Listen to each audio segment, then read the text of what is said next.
exciting interview. I'd like to give a quick shout out to Books to Life Marketing.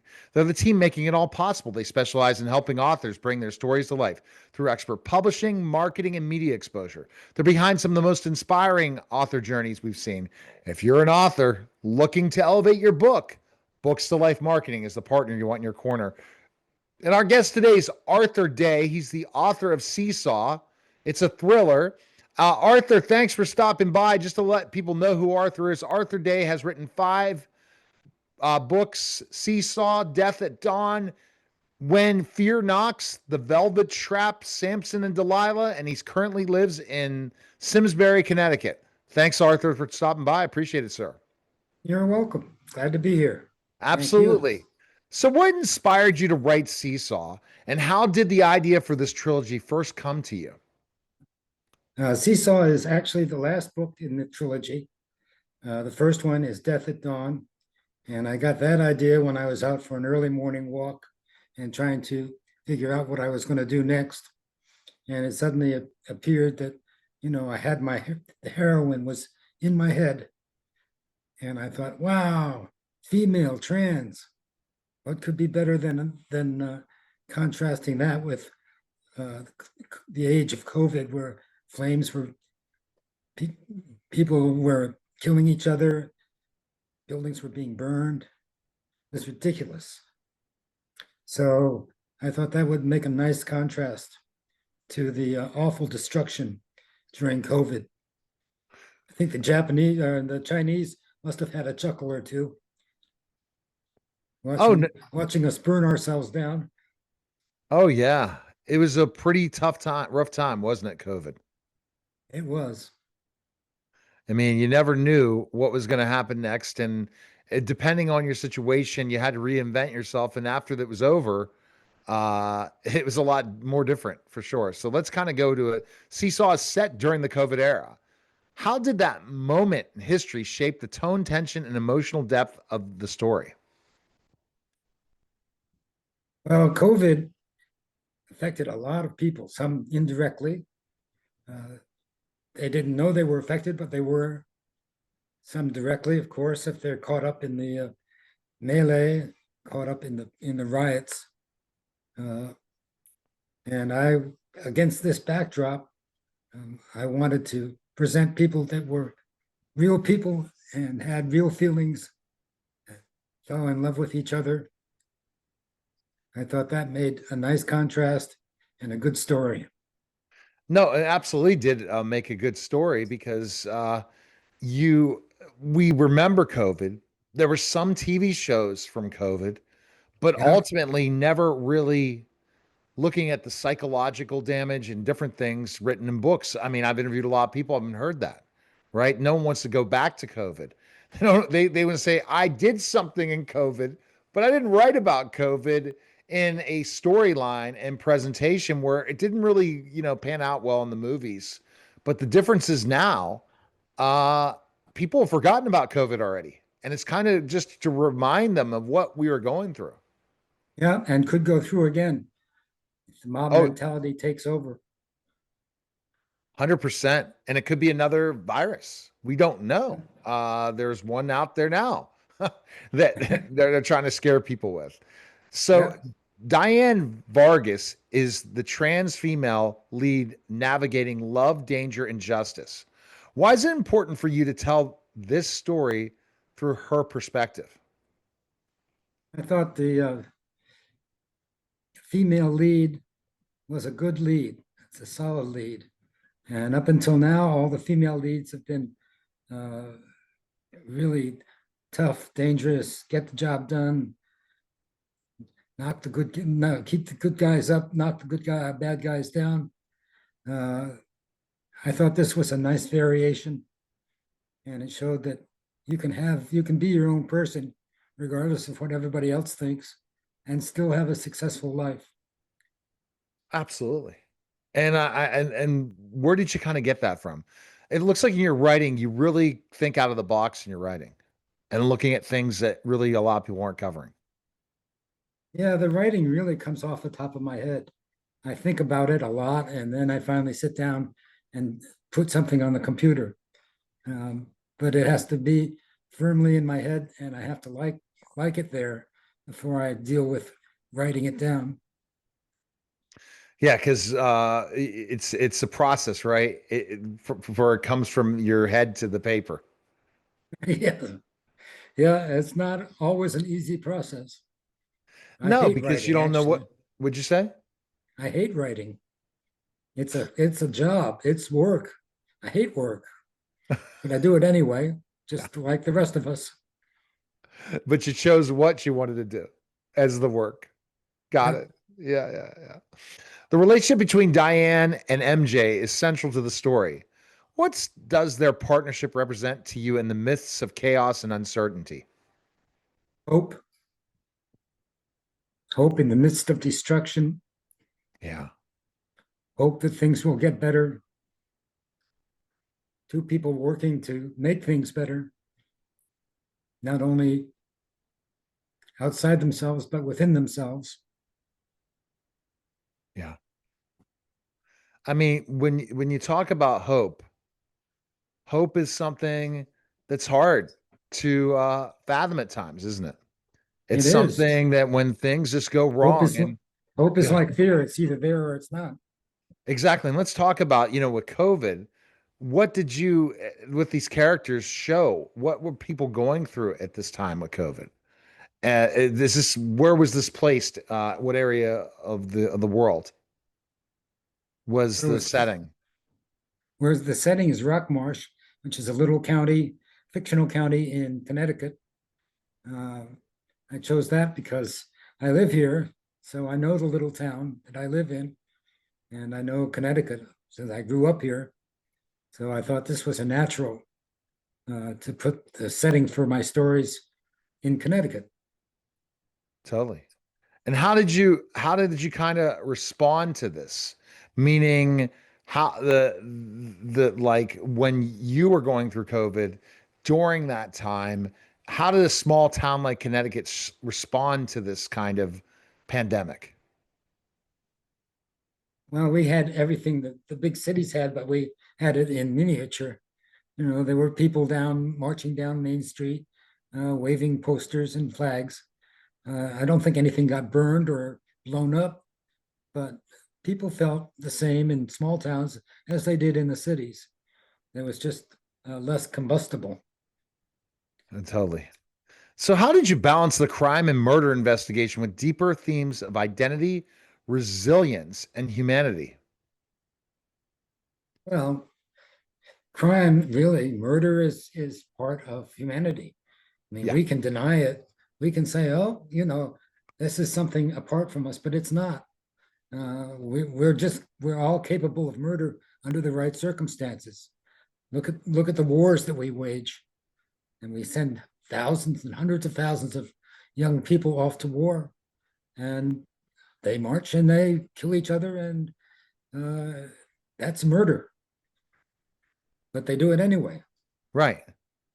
Well, I thought that murder really is the other side of the stiletto blade from love. And you know how popular murder is too, which is Yeah, not always the yeah. People greatest love thing. to see other people getting killed. Yeah. Why do you think it's more and more every day people like to? They wish they could kill somebody. It sounds like sometimes. I'm sorry, I did not No, understand that. I asked you basically, why do you think so many people are into murder mystery? Do you think it's because they wish they could have been at one point maybe murdered somebody? Why is But there such a everybody fascination? likes to think that they could be the hero. They could come into um, a situation and solve it, and the bad guy goes away, falls down dead, whatever, and they remain triumphant. That's a romantic version, but everybody has a similar version in their mind. When you see something you don't like, you think, well, I could take care of that. Whether you could or not is beside the point. No doubt. Without giving spoilers, how do you see Seesaw set the foundation for for the larger trilogy, and what can readers expect as the story unfolds? As I said, Seesaw is the last volume of the trilogy, not the first. The first was Death at Dawn, and that's what set up the whole story when Diane and MJ meet and decide to collaborate on finding the person who murdered MJ's ex-wife. And it went from there. Wow. As an author writing LGBTQIA plus characters, how do you approach authenticity and responsibility in telling the story? I did a lot of research. Plus, I am part of that community. I suppose if I had to categorize myself, I would have to say bi. So I'm the B, or part of the B. So I've had some experience. I know what it feels like, both the good and the bad. And so that's how I approach my books. And especially being in a small town, that's hard too, right? Yes, yeah, that's all part of it. Yeah, because having those characters and how they unfold in this. And so if you know, I'm just going back just for you to understand, Arthur, because I'm just a follow-up question person, which I learned when I listened to my guest. Um, this trilogy, this is finishing up the trilogy. Is this same character in all three of the trilogy? Yeah, in Death at Dawn, which is the first volume, uh, MJ and Diane meet and collaborate on a murder case. The second volume, Velvet Trap, they're still working under the guise of Sheriff John, uh, the sheriff of the county sheriff. And that's when they decide that, you know, they really do love each other. And they're in bed one night and MJ says, well, let's get married. And Diane says, oh, how romantic can that be? And she throws a pillow at him. Your wife never threw a pillow at you? Oh yeah, I've had more from my ex-wife that she's done to me, but no. So But anyway, I mean, I don't mind as a big guy, as 6'10", you know, close to 300 pounds. They could throw a pillow at me, they could smack me. Nothing's gonna phase me. no, I guess not. It's definitely not gonna phase me. So, um, it's interesting the way you're pointing these characters, right? And I like to look more into the trilogy for people. Can people read book three, even though they may not have Yep. read book one and two? All books can be read separately.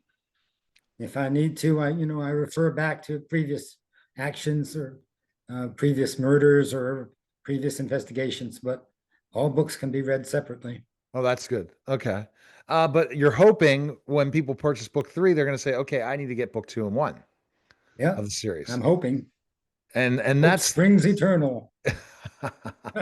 and so out of the books you've written, the trilogies, all the books, or you wrote another book too in your career? The trilogy, just those three books. Okay. Before that, I wrote Samson and Delilah and When Fear Knocks. Okay. Okay. So you've written about 5 books. Wow. Yeah, And you plan on writing more, don't you? yes. So I how do have you an feel idea about for the follow-up to the trilogy. okay. How do you feel about the trilogy ending this trilogy? Finally, whatever unfolds at the end. How do you feel about that? I think it was but I'm hoping that it will make the readers sad, but in a sense, it completed the actions of the first two books.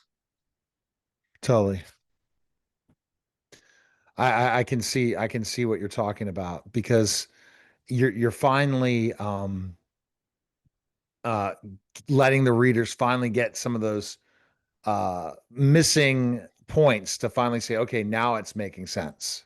Yeah. And how challenging is that as a writer to make sure you keep that whole storyline going throughout a trilogy? It wasn't all that hard, actually. The storyline seemed to flow through my mind.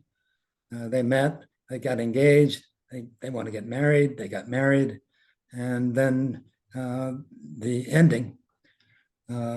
So that was pretty much logical progression of human feelings. It seems like it's a logical progression for sure, because you go from one to one to one to one, and then finally, there you go. And you said there could be a follow up, so these characters could appear again. It's possible. Well, MJ can appear again. Okay, well, we'll just say both could appear again. We're not Okay, gonna just meaning for there's ha-has. the ha-has, yeah. We need to, so meaning the fact is that you definitely could take some parts of this story and of the trilogy and add a follow-up and some new characters showing up in the story. Yep, absolutely. Any other books in the works for you, Arthur? No, just the one shadow book in my mind that I'm trying to mm, firm up and get onto the computer. So far, I have 2 paragraphs. Yay! Hey, you said writing's hard for you. It's not easy, right? It's not, you don't enjoy it. So, so how do you figure all those things out? But I think it's great. So what have been the responses from readers? Have they stayed with you the most since publishing the series? I think so. I can't swear to it, but I'm hoping that the readers will stay with me. Yeah, absolutely. And what's the feedback been about people reading your books? Well, the feedback I've gotten so far is positive from the people that read the book. They think it's not only uh, interesting fiction, has exciting murder, all this stuff, but it's also deeply moving, deeply human, concerning depths of feelings that most murder mysteries avoid for Yeah, obvious reasons. and that's the challenge, right? Most murder mysteries, because you're adding a new component. So letting the community know that you've written this book. How's the community? The community's responded well to it. Are you hoping to get to more and more people in that community saying, you know what, this is fantastic that you're writing in this lens, Arthur? I'm hoping so. Maybe after talking with the media giant, I mean, because that it's will I help. haven't heard of this stuff, but here's my marketing tips for you, Arthur. Basically, reach out to as many reviewers in the LGBTQ. I didn't. I guess I don't know all the acronym uh, community, and ask them and look for reviewers of the book, because that's who could take off. This is real niche that could take off huge once the right community knows about it. Yep, I think you're right. You gotta go full force with it. All content, everything that you talk about has to regard to that, because that's where the interesting thing comes. I don't know a lot of lead characters who are trans. I don't at all. In No, I movies, think it's sort of unique. television, it's really one to present to other people. But here's the thing: as an author, and I know you've written 5+ books, because I'm already thinking you write your sixth soon. I think what you need to do is, in so many ways, is just get out there. Just get yourself out there, pick up the phone, call people, email people, look at the top podcasts that are in that community, and they're going to be blown away, especially because you are bi. So they can see this and say, you know what? This is great. We need more characters like this. Yeah, I agree. Got to get out there. Exactly, exactly. So many readers say Seesaw feels cinematic. Do you envision this story as a film or series? And how do you see it translating visually? Translate well, at least the action part of it. The murder, the destruction, COVID, all of this stuff. Mostly peaceful, while there's a burnt building in the background. Yeah, and That's it's an image that you don't get rid of. there is a network, so there's an opportunity, Arthur. There is a networks. There are LGBTQ net community networks that are out even on television now and streaming. Really, I would try to put this together into a screenplay and make sure you can go and shop this around, because it's a story that's different. And you have people right now listening and viewing this that are trans or are trans advocates I that would hope so. say, "Oh, they are," and that they need to know that they need to pick this book up, and then they need to have that next conversation. You know what I'm saying, Arthur? Because I Yep. really see a huge opportunity for you in this process. So, uh, where can are the best place people can find information on you? Before I'm going to even get before that, The what is book's your ultimate available. goal? Before we'll go to your website in a second, but where else can people find it? I mean, I was going to ask you is what do Well, you the think book your is ultimate available dream on is? Amazon Yeah, it's all and my over Amazon. website, Arthur Day Writes, Okay, and fantastic. probably thriftbooks.com. Fantastic. My question to you, Arthur, is what is your ultimate goal for this books? What do you want the readers to learn most?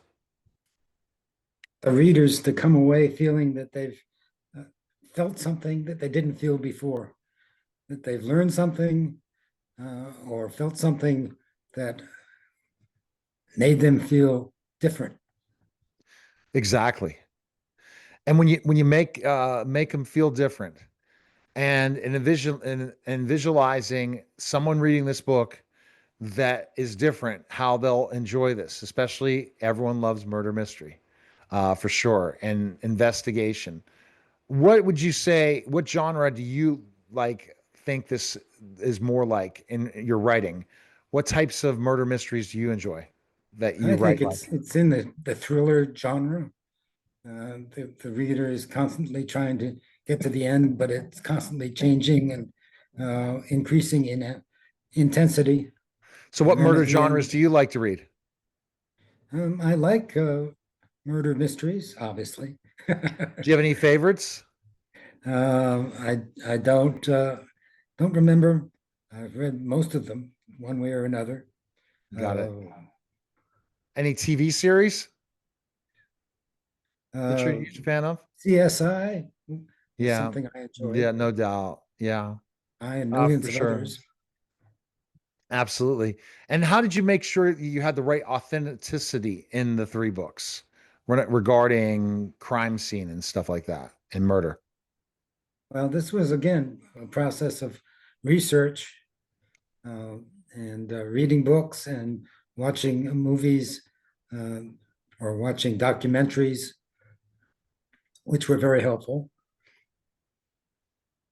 Sounds like it. And how long did it take you to write the entire series? About 6 to 7 years. Wow. So this is like saying goodbye in a way, the last book. It said goodbye and then hello. Hello, and write another book. How many books do you plan on writing in your life? I have no idea. I wasn't even certain I was going to write another one. Because you said you don't enjoy writing. How can you, what do you think if you don't enjoy writing, but what do you think you enjoy most, if anything, about writing? It's not that I don't enjoy writing. I just have to sit down and actually type it out. That's just work. But I enjoy coming up with the ideas, throwing them around in my skull, uh, and coming up with something that I like, and I hope the reader likes. 100%. And the reader is so important to you.